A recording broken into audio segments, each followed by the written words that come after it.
Hi, എല്ലാവർക്കും kitchen ഹണ്ടിലേക്ക് സ്വാഗതം. ഞാൻ ലക്ഷ്മി. ഇന്നിവിടെ ഉണ്ടാക്കാൻ പോകുന്നത് സിമ്പിൾ പുഡിംഗ് ആണ്. ചൈന ഗ്രാസും കസ്റ്റർഡൊന്നും ഇല്ലാതെ എങ്ങനെ പുഡിംഗ് ഉണ്ടാക്കാമെന്ന് നോക്കാം. അതിന് മുമ്പ് നിങ്ങൾ എൻ്റെ ചാനൽ സബ്സ്ക്രൈബ് ചെയ്തിട്ടില്ല എങ്കിൽ ഒന്ന് സബ്സ്ക്രൈബ് ചെയ്തേക്കണേ. അടുത്ത് കാണുന്ന ബെല്ലൈക്കനും കൂടി ഇനാബിൾ ചെയ്യുകയാണെങ്കിൽ ഞാൻ അപ്പോൾ ഇടുന്ന വീഡിയോയുടെ നോട്ടിഫിക്കേഷൻ നിങ്ങൾക്ക് ഉടനെ ലഭിക്കുന്നതായിരിക്കും. അപ്പോൾ നമുക്ക് വീഡിയോയിലേക്ക് കടക്കാം. പുഡിംഗ് തയ്യാറാക്കാൻ വേണ്ടി ആദ്യം നമ്മൾ പാല് കാച്ചണം. പാല് ഞാൻ 1/2 ലിറ്ററാണ് എടുത്തിട്ടുള്ളത്. കൂടെ 1 ഗ്ലാസ് വെള്ളം ചേർത്തിട്ടുണ്ട്. 1 ഗ്ലാസ് വെള്ളം എന്ന് പറയുമ്പോൾ ഒരു 200 മില്ലിയാണ്.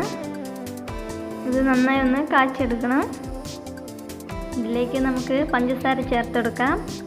ഞാനൊരു 1/2 ബൗൾ പഞ്ചസാര എടുത്തിട്ടുണ്ട്. 1/2 ബൗൾ എന്ന് പറയുമ്പോൾ ഒരു 7 ടേബിൾ സ്പൂണോളം എടുത്തിട്ടുണ്ട്. ഇനി ഇത് ഇട്ടിട്ട് നന്നായി മിക്സ് ചെയ്ത് കാച്ചെടുക്കാം.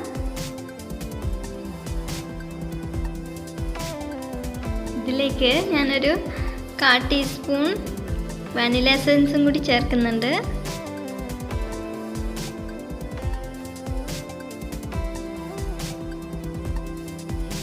പാലിവിടെ നന്നായി തിളച്ച് വരുന്നുണ്ട്.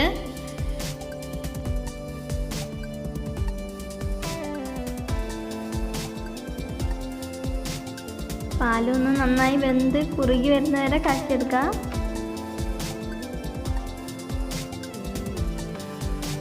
നമ്മുടെ പാലിവിടെ വെന്ത് കുറുകി വന്നിട്ടുണ്ട്. ഇതൊന്ന് ചൂടാറാൻ വേണ്ടി മാറ്റി വയ്ക്കാം. പാലിവിടെ ചൂടാറി വന്നിട്ടുണ്ട്. ഇനി ഇതിലേക്ക് കോൺഫ്ലവർ ചേർത്ത് കൊടുക്കാം. ഞാനൊരു 5 ടേബിൾ സ്പൂൺ കോൺഫ്ലവറാണ് ചേർക്കുന്നത്. ഇനി ഇതിലേക്ക് കുറച്ച് പാലൊഴിച്ചിട്ട് മിക്സ് ചെയ്തിട്ട് വേണം ചേർത്ത് കൊടുക്കാൻ. നേരിട്ട് ചേർക്കണ്ട, കാരണം അത് കട്ടയായിട്ട് കിടക്കും. അപ്പോൾ നമ്മൾ ഇതിലേക്ക് നേരിട്ട് നമ്മൾ കാച്ചി വെച്ച പാൽ തന്നെ ചേർത്താൽ മതി. നന്നായി മിക്സ് ചെയ്തിട്ട് നമ്മൾ അതിലേക്ക് കാച്ചിയ പാലിലേക്ക് തന്നെ ഒഴിച്ചു കൊടുക്കാം.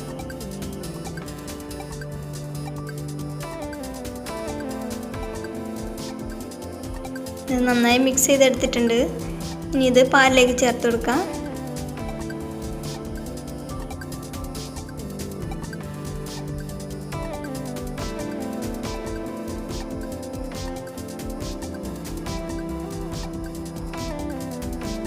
ഇനി ഇത് ഒന്നും കൂടെ അടുപ്പിൽ വെച്ച് ഈ കോൺഫ്ലവർ ഒന്ന് കുറുകി വരുന്നവരെ കാച്ചെടുക്കാം.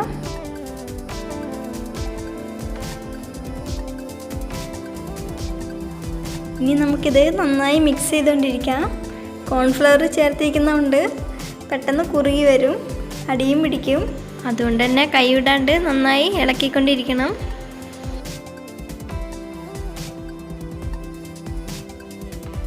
ഇതേ നമ്മുടെ പാല് ഇപ്പോഴേ കുറുകി വരാൻ തുടങ്ങിയിട്ടുണ്ട്. ഇത് വെച്ചിട്ട് അങ്ങോട്ടും ഇങ്ങോട്ടൊന്നും നീങ്ങാൻ നിൽക്കണ്ട, കാരണം പെട്ടെന്ന് കുറുകി വരും.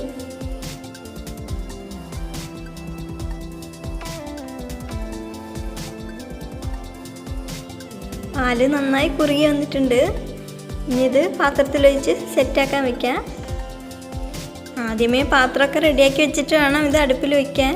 കാരണം നമ്മളിത് കാച്ചി വെച്ചിട്ടാണ് പാത്രം എടുക്കാൻ നിൽക്കുന്നെങ്കിൽ ഇരുന്ന് ഒന്നും കൂടി ഇത് കട്ട പിടിക്കും. അതുകൊണ്ടാണ്.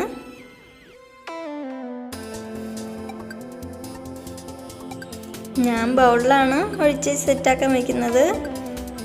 നിങ്ങൾക്ക് ഇഷ്ടമുള്ള ഏത് പാത്രത്തിൽ വേണമെങ്കിലും ഒഴിച്ച് സെറ്റാക്കാൻ വയ്ക്കാം.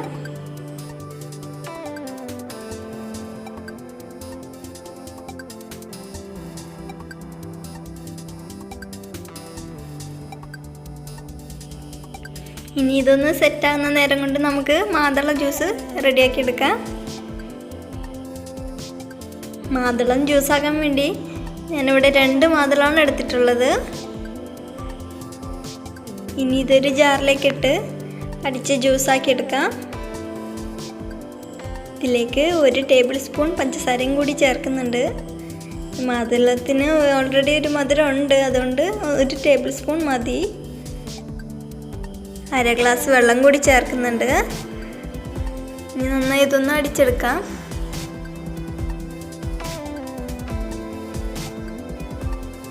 നല്ല നേർത്ത അരിപ്പയിൽ വേണം അരിച്ചെടുക്കാൻ, തരിയൊന്നും ഇല്ലാതെ.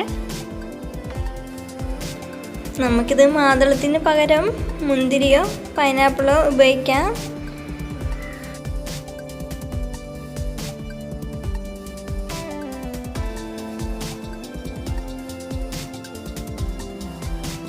ഇനി ഇതിലേക്ക് 1 ടേബിൾ സ്പൂൺ കോൺഫ്ലവർ ചേർത്ത് കൊടുക്കാം.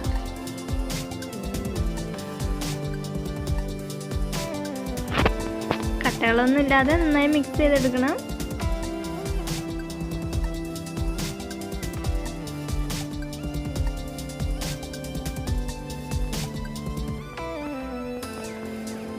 നമുക്കിത് നന്നായി കാച്ചി കുറുക്കി എടുക്കാം. ഞാൻ മാതളം ജ്യൂസ് ആക്കാൻ നേരത്ത് 1 ടേബിൾ സ്പൂൺ പഞ്ചസാര ചേർത്തിട്ടുള്ളൂ. കാരണം അതിന് നല്ല മധുരം ഉണ്ടായിരുന്നു, അതുകൊണ്ടാണ്. നിങ്ങൾ മാതളം എടുക്കുമ്പോൾ നോക്കണം. ചിലത് പുളിയൊക്കെ ആയിരിക്കുമല്ലോ, അപ്പോൾ അതിനനുസരിച്ച് മധുരം ചേർത്ത് കൊടുക്കാം. മാതള ജ്യൂസ് ഇവിടെ നന്നായി കുറുകി വന്നിട്ടുണ്ട്. നമുക്കിനി അടുപ്പ് ഓഫ് ചെയ്ത് ഇത് ഇറക്കാം.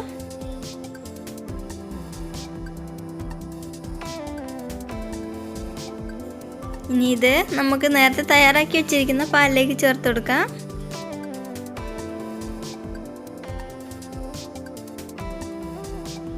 നമുക്കിതിനെ ഒന്ന് ഫ്രിഡ്ജിൽ വെച്ച് സെറ്റാക്കാം.